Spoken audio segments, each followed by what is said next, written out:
ಒಂದು ಹಳ್ಳಿ. ಅಲ್ಲಿ ಶಿವಣ್ಣ ಎಂಬ ಒಬ್ಬ ರೈತ ವಾಸಿಸುತ್ತಿದ್ದ. ಅವನ ಬಳಿ ಜಮೀನು ಇತ್ತು, ಮನೆ ಇತ್ತು, ಕುಟುಂಬವೂ ಇತ್ತು. ಆದರೆ ಅವನ ಮನಸ್ಸಿನಲ್ಲಿ ಶಾಂತಿಯಿರಲಿಲ್ಲ. ಯಾಕೆ ಗೊತ್ತಾ? ಅವನಿಗೆ ಇನ್ನಷ್ಟು ಹಣ ಬೇಕು, ಇನ್ನಷ್ಟು ಸಂಪತ್ತು ಬೇಕು.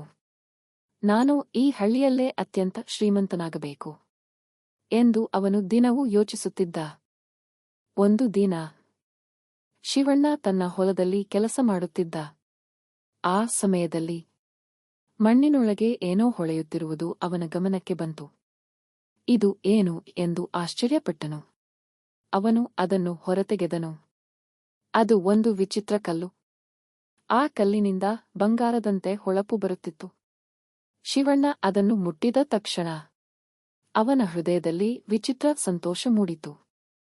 ಶಿವಣ್ಣ ಆ ಕಲ್ಲನ್ನು ಮನೆಗೆ ತೆಗೆದುಕೊಂಡು ಹೋದ. ಆತನು ಮುಂದೆ ಒಂದು ಹಳೆಯ ಪಾತ್ರೆ ಇತ್ತು. ಅವನು ಕುತೂಹಲದಿಂದ ಆ ಕಲ್ಲನ್ನು ಪಾತ್ರೆಗೆ ತಾಗಿಸಿದ. ಕ್ಷಣದಲ್ಲೇ ಆ ಪಾತ್ರೆ ಚಿನ್ನವಾಗಿ ಬದಲಾಯಿತು.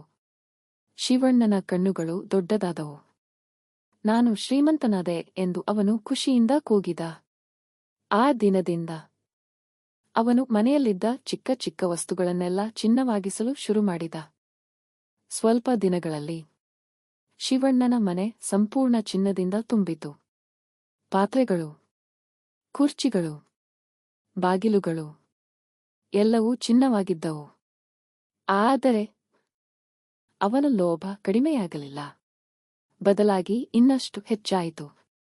ಇನ್ನೂ ಹೆಚ್ಚು ಬೇಕು, ನನ್ನ ಹಳ್ಳಿ ಹೊತ್ತು ನನ್ನ ಮುಂದೆ ತಲೆಬಾಗಬೇಕು ಎಂದು ಅವನು ಯೋಚಿಸುತ್ತಿದ್ದ. ಅವನ ಹೆಂಡತಿ ಹೇಳಿದಳು, ಇಷ್ಟು ಸಾಕಲ್ಲವಾ ಶಿವಣ್ಣ?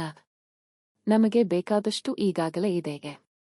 ಆದರೆ ಶಿವಣ್ಣ ಕೇಳಲಿಲ್ಲ. ಒಂದು ದಿನ ಶಿವಣ್ಣ ಇನ್ನಷ್ಟು ವಸ್ತುಗಳನ್ನು ಚಿನ್ನವಾಗಿಸುತ್ತಿದ್ದ. ಅವನ ಹೆಂಡತಿ ಭಯದಿಂದ ಹೇಳಿದಳು, ಇದು ಸರಿಯಲ್ಲ, ಈ ಲೋಭ ಒಳ್ಳೆಯದಲ್ಲ.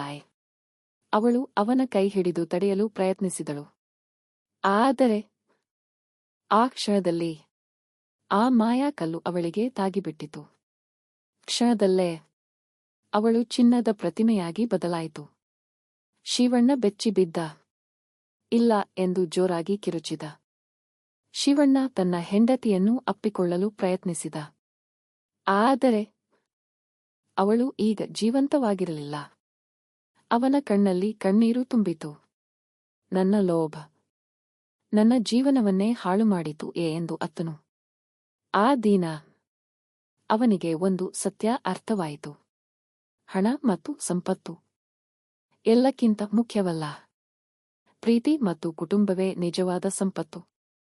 ಶಿವಣ್ಣ ಆ ಮಾಯಾಕಲ್ಲನ್ನು ದೂರ ಎಸೆದುಬಿಟ್ಟ.